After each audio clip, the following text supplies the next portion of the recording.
Well, would you look at that? 800 watts right out the gate, as is typical in a SoCal Pro race. Let me tell you something. I am not towing the line in any race thinking I have absolutely no chance at winning, and I'm dang sure not sitting 60th wheel in any race just to get lapped by a lead group of 3, watch another chase go up the road just to get lapped again, and then pretend like I'm proud of myself for rolling across the line 30 minutes later in like 55th place. It's never been my jam. That will never be my jam. I'm here to win, even if that makes me delirious. Now, I will shoot my shot 100% of the time. It may be a stupid shot to shoot and maybe the complete wrong one, but a man's got to try, you know what I'm saying? Besides, winning a SoCal Field Sprint against dudes like Chris Hildreth with meat pistons the size of a gosh darn freight train, or going up against Justin and Corey Williams, who are smoking everyone in the country, probably not the most likely way I'm gonna win a P1 through 3 6-lane wide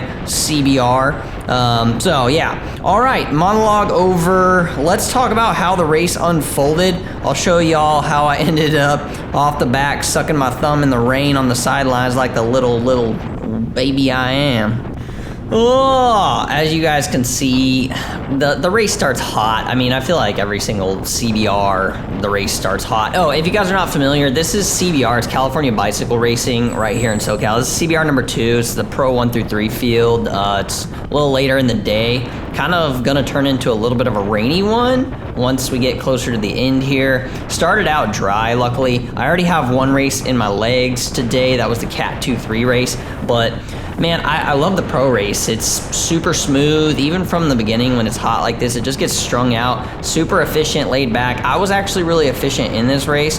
I think I was averaging like maybe 215 watts, where in the 2-3, I think I was putting down like 255 or something for that, 50-minute crit. It's a longer crit. It's 75 minutes on this particular day. Sometimes we'll do like the 90-minute crit, but that's pretty rare these days. Usually CBRs are 75 minutes. So saying what's up to the fellas I haven't seen in a while, the Ice Speed Felt guys. It's Mateo on my right. But yeah, lots of friends in this race, the homies, if you will, and I just really enjoy racing with these guys at CBR. It's a lot of fun. The thing about these races that's so nice compared to the 2-3 is there are just a lot of teams in these races. There's actual strategy.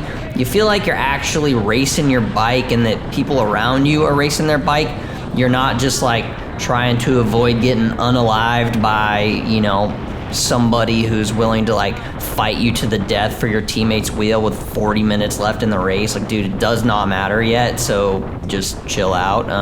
If that position is critical, cool, I get it, but like most of the time it ain't. So anyway, yeah, pro race, much more chill, much more reasonable. People are using their brains and they're hitting the gas hard when it's time. You can slot into smaller spaces and not be worried that somebody's gonna elbow you. Maybe there's a little bit of shoulder bar bumping, but it's really not a big deal. So, love these races. I feel like I'm at home, even though, oddly enough, I'm not necessarily fit enough to be super involved yet, but that's not necessarily true, because like I said, I am gonna shoot my shot. So, early on in this race, a group of 3 goes up the road, and usually I'm not too concerned about, groups going up the road, but you could tell when the teams that, had representation in that small break up the road of 3, when they started kind of controlling the race, because good Lord, it got real slow. So let's check that out and see what that looks like. All right, so you have a few people that have been throwing haymakers early on in this race trying to get up the road. Now, it's not a small field. I think we're like 75, 80 deep, so good sized field here. But you'll see what happens when an organized chase just explodes. Like I said, few riders up the road, few riders trying to attack. Everybody's kind of galloping here, but dude, we're doing 21 miles an hour because there's no organization on the front. Maybe they brought a couple riders back, but the people that are up the road are also teammates of individuals that are close to or on the front. So there's really no incentive for them to chase and keep this thing strung out. And obviously, when things are slow like this, alarm bells start going off, and then suddenly we're gonna start seeing other riders start to try and go up the road. As you can see on the right, that attack goes flying, and then old Luke Fetzer My boy Cindy McGee, who's riding for the Aviators this year, he goes flying up the road too. Everybody's hollering, they're like up, up, up. But, you can see this group's getting a little saturated up the road. Now, what this is going to do is kind of open things up to a nasty little counter. So initially during the race, I thought the last shot you guys saw was when Chris, the iSpeed guy, and the Subaru guy go up the road. But that's not actually when it happened. It happens right now. I have made my way to the front, and you're looking at the actual move that goes. So you could see those three kind of getting formed up, and they just sort of roll away. And they're able to kind of roll away like that because it looked like they had pretty blatant team control.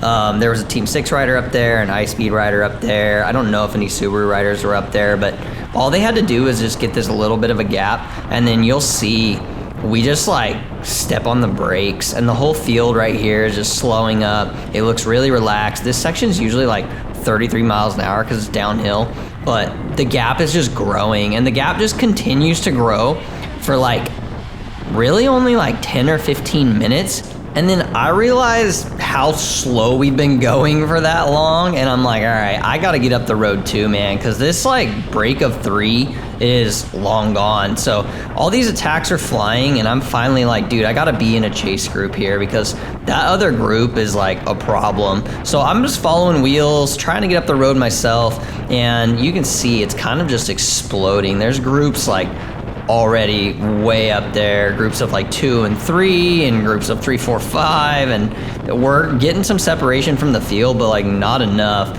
Realistically, my best bet here would have been to like jump across to one of these smaller chases, but dude, I'm at 177 BPM. I'm like kind of gassed, and then I gotta hit this hill and like stay on it. But as you can see, Team 6 rider Kyle Cooper, he gets up the road there, and like all the iSpeed felt guys get it back under control here at the front of the field and slow things down. So there's really like not a big chance of getting into like a nice organized chase. And then that pretty much allows that lead group of 3 to finally come around and get the lap. And I only figure that out because Chris comes flying up on my right and yells at his teammate that it's time to go hammer and stretch this thing out, probably to stop like the other groups or the other 2 riders that he was with from catching.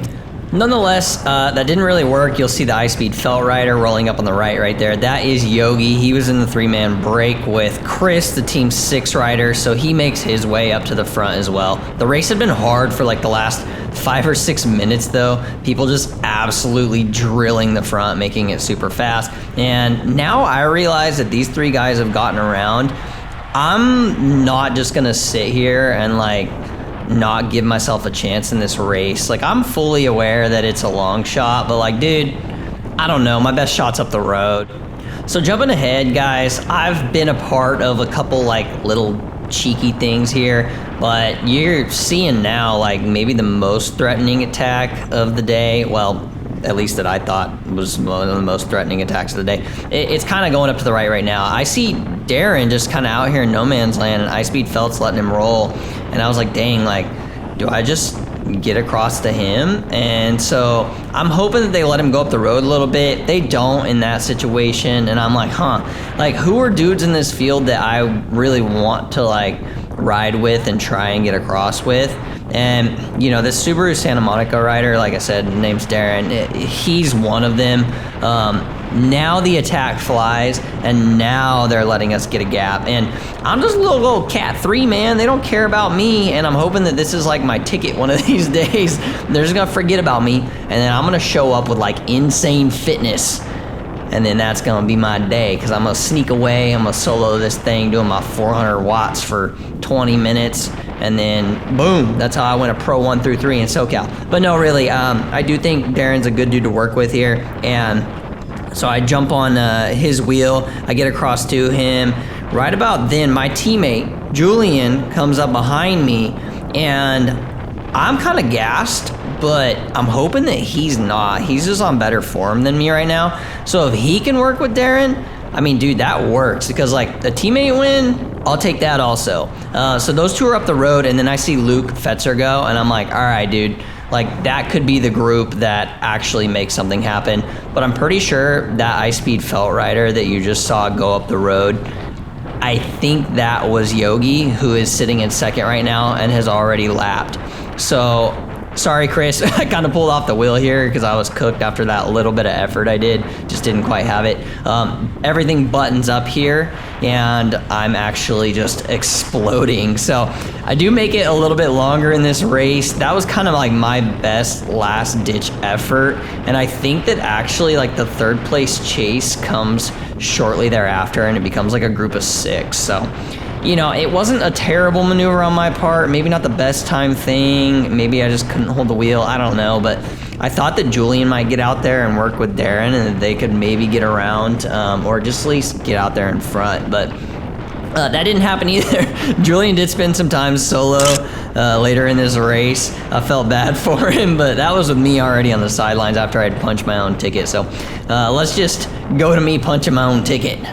All right, so I'm fading fast, and for some reason I feel like I'm at the back of the group here, and then I realized when I looked back and started exploding here doing 500 watts, I looked back and I realized like, oh shoot, there's still like 40 dudes behind me. I'm not completely off the back yet, but dude, I was cooked, man. Like, this is my second race, and you know, it's early season for me, so I'm just not there yet. But we're coming around. Like I said, guys, I'm just a Cat 3, so these guys really don't expect much of me, but this is all a part of my master plan, you know. If enough times I'm in the move and it goes nowhere, one of these days I'll come in here just with a ton of fitness, and they're gonna accidentally let me go bye-bye up the road. I'm gonna get the dub.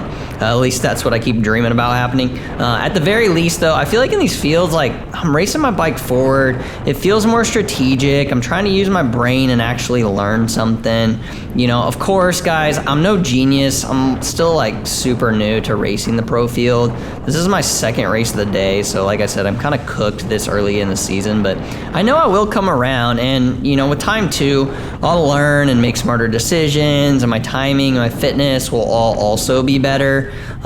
So, you know, while I'm having some early season results like this big fat DMP, you know, I am encouraged by how far I've come, even since last year, just doing my first ever pro race. So time will tell how all this shakes out and what my bike racing career, in air quotes, will look like. But man, I'm having a good time. So I don't know, man, like, it hurts to see this, but it happens from time to time. I'll get there. I'm not too awful concerned about this happening early season. So yeah, man, I'm learning something new every day. So if you like this video, show us some love down below. If you've got any tips or takeaways from watching the footy, feel free to drop me a comment. I'm always open to like constructive feedback, especially y'all that I was racing with. You know, you guys see me acting up out here, and probably see like major mistakes that I'm making, so just feel free to say something if you guys see me doing silly things. Anyway, if you hate my guts, I don't care.